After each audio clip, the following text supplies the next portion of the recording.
Donc bonjour à toutes et à tous, bienvenue dans ce point hebdomadaire du groupe parlementaire de la France Insoumise. Je commence par dire que nous avons obtenu une victoire en conférence des présidents puisque nous avons réussi à réinscrire le texte issu d'un long travail transpartisan d'au moins 2 années sur les déserts médicaux puisque il a été montré que cette semaine, nous n'allions probablement pas arriver au bout du texte, voire qu'il n'allait pas commencé à être examiné, et que nous tenons beaucoup à ce texte sur lequel les Insoumis sont fortement mobilisés. Donc lors de la prochaine semaine de l'Assemblée, soit ce texte sera continué, soit il sera commencé, mais il nous permettra d'arriver au bout de ce texte important pour des millions de personnes dans ce pays. Je continue en disant que nous sommes très inquiets de la situation au Proche-Orient, avec à Gaza la semaine dernière la journée la plus meurtrière depuis la rupture du cessez-le-feu par Netanyahou, avec depuis le 18 mars plus de 1000 Palestiniens qui ont été tués par l'armée de Netanyahou et depuis 3 semaines, un siège total sur l'enclave qui prive les Palestiniens d'aide humanitaire, d'aide alimentaire, d'eau ou encore d'électricité. Avec Donald Trump qui ne cesse de réitérer le rêve de Netanyahou, c'est-à-dire le fait de vider la bande de Gaza de sa population et des Palestiniens, et des nouvelles frappes qui ont lieu sur le sud Liban et notamment même la banlieue sud de Beyrouth, qui ont fait plusieurs morts, là aussi en violation totale du cessez-le-feu. Je le redis ici au nom de mon groupe, les condamnations polies de la part du président de la République ne suffisent plus. Il faut que la France reconnaisse urgemment l'État de Palestine, déclare et décide de sanctions à l'encontre de Netanyahou, encore suspendre l'accord d'association entre l'Union européenne et Israël.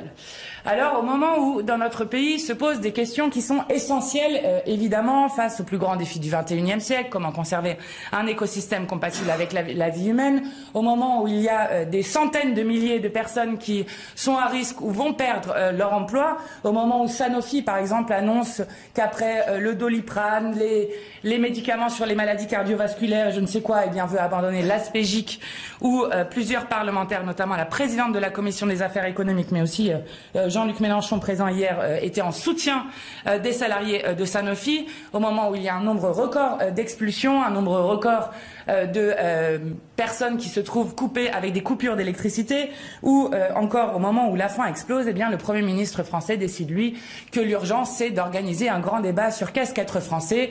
Quant au ministre de l'Intérieur, après moult provocations, il ne démord pas de la question du voile dans le sport. Il se trouve que des confrères ont révélé que en 2022, un rapport a été commandé par le ministère de l'Intérieur et ce rapport n'avait pas été rendu public, tout simplement parce qu'il va à l'encontre de ce que ne cesse de répéter le ministre Retailleau pour montrer qu'il n'y a pas de radicalisation dans le sport, avec des données, je cite ce qui est dit, qui échouent à montrer un phénomène structurel ni même significatif de radicalisation dans le sport, mais par contre qui montre au contraire qu'il y a une infiltration des milieux d'extrême droite dans le sport, avec 23 clubs sportifs dans notre pays qui sont des clubs sportifs de combat suprémacistes blancs. Je cite là aussi ce qui est dans ce rapport, preuve que non seulement nous n'accepterons jamais les propositions de loi racistes qui viennent d'un ministre de l'Intérieur qui ne cesse d'agiter le poison du racisme dans ce pays, mais qu'il y a d'autres urgences bien plus importantes dans ce pays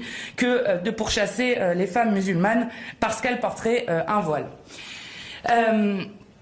Nous parlerons juste après de la fin de la trêve hivernale, qui est un sujet très important en ce début de semaine. Je termine juste en vous disant que, puisque c'est le sujet médiatique du moment, Marine Le Pen et ses amis se sont tous fait condamner pour des faits graves, puisqu'on parle de 4,1 millions de détournements de fonds pendant 12 ans, qui, selon le tribunal, ont contribué à la croissance du parti du Rassemblement national, et des assistants parlementaires qui, par exemple, n'avaient jamais rencontré leur eurodéputé. Donc on parle de faits extrêmement graves, et je veux redire ici au nom de mon groupe à quel point je trouve inacceptable que la magistrate soit aujourd'hui sous protection policière. Je veux lui redire et lui apporter tout le soutien de notre groupe parlementaire face à ces menaces qui sont les méthodes de l'extrême droite et qui sont des méthodes évidemment inacceptables. Enfin, comme Marine Le Pen et le RN ne cessent de parler du syndicat de la magistrature en les pointant du doigt, je veux redire que le syndicat de la magistrature magistrature, contrairement d'ailleurs au Rassemblement national qui avait ce point dans son programme présidentiel. Le syndicat de la magistrature, lors de la discussion de la loi Sapin de 2016, avait dit « Le syndicat de la magistrature reste résolument opposé à tout principe d'automaticité dans le prononcé d'une peine, fût-elle inspirée par des principes salutaires. Il est donc hostile à l'instauration d'une peine d'inéligibilité obligatoire », ce que nous n'avons cessé de dire, puisque nous, contrairement au Rassemblement national, défendons des principes et que ces principes ne varient pas selon si ce sont nos amis ou nos ennemis. Et je veux dire que le RN, qui n'a eu de cesse d'appeler à la sévérité de la justice lorsque cela concernait tout le monde, sauf eux, se trouve aujourd'hui à être les rois des hypocrites, puisque non seulement le FN avait comme slogan « main propre, tête haute », mais qu'il est quand même savoureux de retrouver des déclarations de Madame Le Pen, par exemple en 2013, qui disait « Quand allons-nous tirer les leçons et mettre en place l'inéligibilité à vie pour tous ceux qui ont commis des infractions grâce ou à l'occasion de leur mandat ?» Et elle parlait à cette occasion notamment de détournement de fonds publics, exactement ce dont ils sont accusés, ou encore d'emploi fictif. Quant à Jordan Bardella, il faut chercher moins loin. En 2024, ne pas avoir de condamnation à son casier judiciaire est pour moi une règle numéro 1 lorsque l'on souhaite être parlementaire de la République. Et je veux dire que je trouve particulièrement scandaleux qu'un Premier ministre comme M. Bayrou se permette de dire que la France est le seul pays à faire ça. Un Premier ministre n'a pas à dire cela, n'a pas à commenter des décisions de justice, et ce d'autant plus quand la magistrate en charge du tribunal se retrouve aujourd'hui menacée. Je vais laisser la parole d'abord à Sandrine Nosbet et à François Pigmal sur la question de la fin de la trêve hivernale et du logement. Oui. Bonjour à toutes et tous. 24 000, c'est le triste record du nombre d'expulsions par la force qu'il y a eu l'année passée. C'est le double d'il y a 10 ans et c'est un effet concret, notamment de la vie chère, évidemment, de l'augmentation des prix du marché privé dans les loyers, mais aussi de la loi Kasbarian, dite anti-locataire ou anti-squat, qui se caractérise là. 24 000, ça veut dire que chaque jour, dites-vous qu'il y a 37 familles qui sont mises en dehors de leur logement par le concours de la force publique. On n'a jamais vu ça. Et pour vous donner un ordre d'idée, on estime que c'est un coût de 72 millions d'euros d'argent public et que ça pourrait notamment être 1 an de loyer pour 10 000 familles dans la difficulté. Et qu'a trouvé à faire M. Kasbarian, c'est revenir hier avec une proposition de loi qui était la fin du logement social à vie, qui devait concerner 15 000 locataires du secteur HLM, soit 0,3% des locataires, et en passant totalement à côté des grands enjeux, c'est-à-dire le fait qu'il y a 2,8 millions de ménages qui attendent un logement social et qu'on n'en a jamais construit aussi peu. 80 000 l'année passée, ça veut dire qu'il nous faudrait 33 ans pour répondre juste à la demande actuelle. Heureusement, il a été abandonné en rase campagne, par des macronistes aussi qui ont vu l'absurdité d'une telle proposition de loi dans le contexte. Et donc, M. Vogetta et lui-même ont décidé de retirer cette proposition de loi. C'est une très bonne nouvelle pour les locataires et le secteur du logement public. Nous avons des propositions, la construction de 200 000 logements publics par an, la généralisation de l'encadrement des loyers, la réquisition des logements vacants, il n'y en a jamais eu autant, 3,1 millions dans notre pays, mais aussi, et je vais laisser Sandrine vous présenter cela, la constitutionnalisation du droit au logement, qui est une revendication de longue date pour nous. Bonjour à toutes et tous. Merci François pour cette introduction. Donc effectivement, hier lundi 31 mars marquait la fin de la trêve hivernale et ça signifiait aussi la reprise des expulsions locatives. Cela est d'autant plus inquiétant que plus de 350 000 personnes sont déjà sans domicile en France. Bon, la crise du logement dans notre pays est réelle et elle touche une personne sur 5 en France hexagonale et une personne sur 4 dans les Outre-mer, hors Mayotte.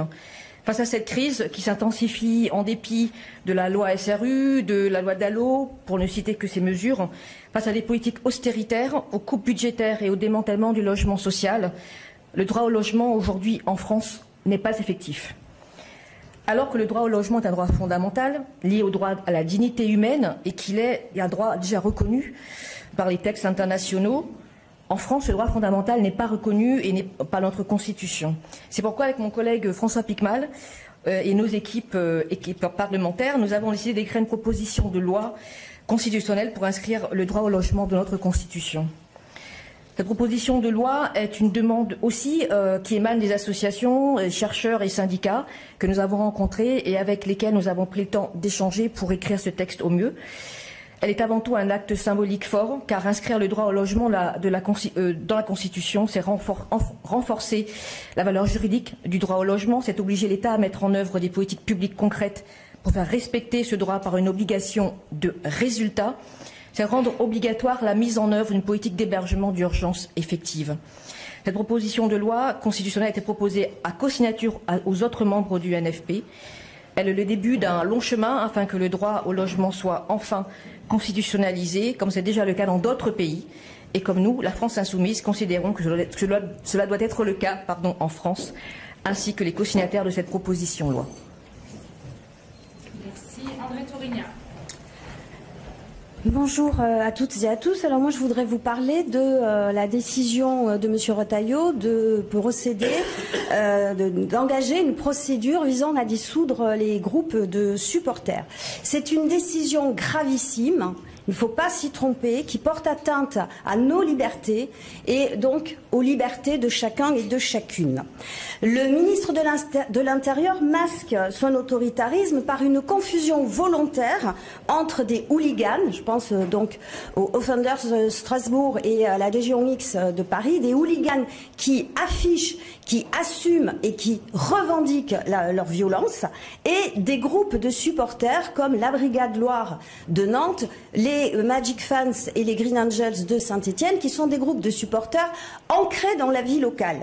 Alors, on pourrait penser qu'il s'agit d'une méconnaissance de la part du ministre de l'Intérieur, puisqu'il écrit, en s'adressant aux Green Angels dans le cadre de cette procédure, « Supporter l'équipe de l'association sportive de Saint-Étienne ne constitue plus qu'un prétexte à une recherche constante de confrontation physique par vos membres au profil violent. » En fait, il n'en est rien. Une simple recherche par M. Retailleau sur Google lui aurait permis d'apprendre que ce groupe, par exemple, a organisé lors du Covid, première et deuxième période de confinement, des collectes d'aliments, des collectes de produits d'hygiène, qu'il a continué à procéder à ces collectes chaque année pour des fournitures scolaires, chaque année pour des cadeaux de Noël, et que même quand on tape Green Angels sur Google, on voit qu'un de ses membres dit que le foot soit là ou pas, notre état d'esprit est de rester au service du peuple stéphanois.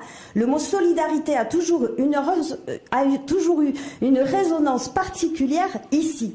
Donc on voit bien que ce que veut dérouler le ministre de l'Intérieur, comme son prédécesseur qui est aujourd'hui garde des Sceaux, c'est donc une volonté autoritariste, une volonté d'écraser le peuple. Là où Darmanin a échoué, M. Retailleau voudrait réussir. Je vous rappelle que Darmanin avait essayé de dissoudre les soulèvements de la terre en vain, puisque le Conseil d'État l'avait retoqué. Donc lui, il essaye d'avancer et au lieu de laisser la place à la justice, parce qu'effectivement, nous condamnons les violences qui peuvent avoir lieu dans le cadre de matchs de foot, au lieu de laisser la place à la justice pour condamner des individus qui sont violents, M. Retailleau préfère des décisions administratives qu'il signe tout seul dans son cabinet pour écraser le collectif. C'est le mépris de milliers de bénévoles qui ont une vocation d'éducation populaire. Ces conséquences vont être désastreuses parce que sans groupe de supporters, il n'y aura plus de dialogue avec des instances locales pour encadrer les matchs et donc ce sera le chaos. L'Association nationale des supporters a d'ailleurs lancé une tribune regroupant la signature de 163 groupes de supporters, comme quoi, bon, même dans l'adversité, tous ces groupes arrivent à être solidaires. Donc, ce qui est grave, et c'est pour ça qu'il faut vraiment le prendre au sérieux, ça ne touche pas que le sport, c'est une mesure liberticide, et donc nous soutenons tous ces groupes de supporters. On ne peut pas dissoudre un soulèvement, on ne peut pas dissoudre le chaudron, et on ne peut pas dissoudre le peuple. Merci beaucoup, Sylvain Carrière. Bonjour à toutes et tous. Donc moi je vais vous parler des zones à faible émission, les ZFE, puisque c'est l'actualité depuis de nombreuses semaines et d'autant plus depuis la semaine dernière où il y a des amendements de suppression qui sont passés lors de la loi simplification en commission. Nous, depuis toujours, sur les ZFE à la France Insoumise, on a tenu le même discours, à savoir qu'avec ce dispositif, on a mis la charrue avant les bœufs et qu'il est problématique puisqu'il oublie des millions de Françaises et de Français aujourd'hui en déployant ce dispositif. D'ailleurs, dès la loi d'orientation des mobilités en 2019, le groupe de la France Insoumise était le seul à l'Assemblée nationale à s'être opposé en votant contre dès 2019. Donc, effectivement, ce déploiement des zones à faible émission pose de nombreux problèmes et l'utilisation des voitures au quotidien pour des millions de Françaises et de Français ne se fait pas par plaisir, mais il se fait puisqu'il n'y a pas d'alternative acceptable et accessible à l'ensemble de la population. Quand on sait aujourd'hui le coût d'utilisation d'un véhicule, le matin, quand les Françaises et les Français utilisent leur véhicule, c'est pas par plaisir, mais c'est par contrainte pour se rendre à leur lieu de travail, pour se rendre au service public ou au service de santé. On sait que depuis cette année, 15 millions de personnes sont en précarité mobilité. C'est le baromètre WeMove notamment qui nous donne ce chiffre-là. C'est 2 millions de plus qu'il y a seulement 2 ans. Et on sait très bien que si on met les ZFE en application aujourd'hui, ce chiffre va exploser puisqu'on va rendre vraiment les déplacements très contraignants, voire impossibles pour nombre de nos concitoyens. Et donc, avec cette double peine de devoir choisir entre se déplacer et maintenir leur travail, pouvoir accéder aux services de santé, etc. Donc nous, on a un principe qui est très clair, c'est garantir le droit à la mobilité pour toutes et tous. Et c'est pourquoi en 2023 et en mars 2025, nous avons déposé une proposition de loi avec l'ensemble du groupe parlementaire de la France Insoumise avec différents marqueurs forts, à savoir le premier qui est un moratoire sur les zones à faible émission, un moratoire tant qu'il n'y a pas d'offres accessibles et acceptables à l'ensemble de la population, d'offres de transport en commun pour avoir vraiment une alternative de déplacement au quotidien. Le deuxième axe fort de cette proposition de loi, c'est la refonte de la vignette critère, puisqu'aujourd'hui cette vignette critère va se baser seulement sur l'année de mise en circulation du véhicule et sur le type de carburant du véhicule. Or, on sait que la pollution des véhicules va aussi et surtout provenir du système de freinage, du poids du véhicule. Et donc, nous, on demande une refonte de cette vignette critère qui prend ces indicateurs en compte, puisque aujourd'hui, avec la vignette comme elle est définie, vous avez une aberration, par exemple, avec une Clio 2 qui va plus pouvoir circuler librement dans les métropoles, alors qu'à côté de ça, un SUV qui sera bien plus lourd et bien plus polluant, lui, pourra continuer à circuler.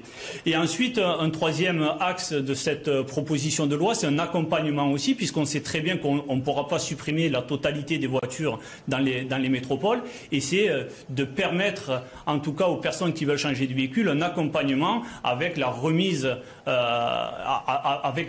et la possibilité de la prime à la conversion qui a été supprimée depuis le 2 décembre par le gouvernement. Et donc, c'est de remettre une possibilité et une aide à l'ensemble de la population pour les accompagner à ce changement de véhicule. C'est aussi, et d'ailleurs c'est un des articles de la proposition de loi, le développement du rétrofit qui est très peu, voire quasiment pas développé en France, qu'il est beaucoup plus en Allemagne par exemple. Et on se dit, voilà, en développant le rétrofit, effectivement, on pourrait améliorer le parc automobile sans envoyer tous les véhicules à la casse. On entend beaucoup parler du Rassemblement national qui propose de supprimer aujourd'hui les ZFE, mais j'en profite quand même pour montrer un petit peu leur hypocrisie, parce qu'ils veulent supprimer les ZFE, mais à côté de ça, quand en commission on demande des budgets supplémentaires pour développer le train du quotidien, les trains de nuit, les pistes cyclables, le Rassemblement national a chaque fois voté contre des budgets supplémentaires pour tous ces moyens-là. Donc c'est pourquoi on fera un tour de France sur les ZFE pour vraiment expliquer et développer les alternatives, se servir des ZFE comme levier de développement des alternatives au transport en commun. Merci. Et pour finir, Christophe Bex. Bonjour à toutes et bonjour à tous. Je vais essayer de tenir en 2 minutes pour vous proposer et vous présenter la proposition de loi concernant la nationalisation des sociétés concessionnaires d'autoroutes. On reste toujours dans le cadre de la voiture. Donc juste rappeler les origines, la privatisation de 2006 qui s'est passée dans de très mauvaises conditions. Il y a une seule banque de conseil qui avait été sollicitée, donc il y avait déjà un discrédit sur la procédure avec la non-révision des contrats. Et on est arrivé à une sous-évaluation de la privatisation de l'ordre de 10 milliards. Donc ça prive l'État de revenus avec des infrastructures qui sont pérennes et très très rentables. Alors cette proposition, nous la portons dans le programme de l'avenir en commun et elle avait été déjà présentée par Bénédicte Taurine, député de l'Ariège, lors de la 15e législature. Le but, c'est de restaurer par la gestion publique tout simplement l'intérêt général. Les usagers subissent les hausses des péages qui sont complètement déconnectées par rapport à l'inflation. Pendant ce temps-là, les sociétés engrangent énormément de revenus. C'est une situation qu'on appelle de rente. Ils ont récupéré 3 fois la mise initiale avec une marge brute incroyable de 75%. On constate aussi que les travaux qui étaient prévus parfois ne sont pas réalisés. Avec leur système intégré entre les sociétés et les filiales, ils augmentent les marges. Donc ça manque sérieusement de régulation. Donc il y a un impératif à nationaliser, que l'État reprenne la main, tout simplement pour l'aménagement du territoire, pour l'égalité entre les régions et mettre fin à ce système apparenté à du racket. L'article 34 de la Constitution le permet. C'était le cas pour les plus anciens, si vous vous en souvenez, en 1982. Et c'est une mesure d'efficacité économique, réduire le montant des péages, l'entretien du réseau, aussi le réseau secondaire, pour enclencher la bifurcation écologique avec le fer-routage, reprendre la main, c'est réaliste, c'est juste et c'est nécessaire. Et dans le premier article, on demande tout simplement la nationalisation dans un délai de 1 an et empêcher la prolongation de toute nouvelle concession et de toute création de concession. Je vous remercie.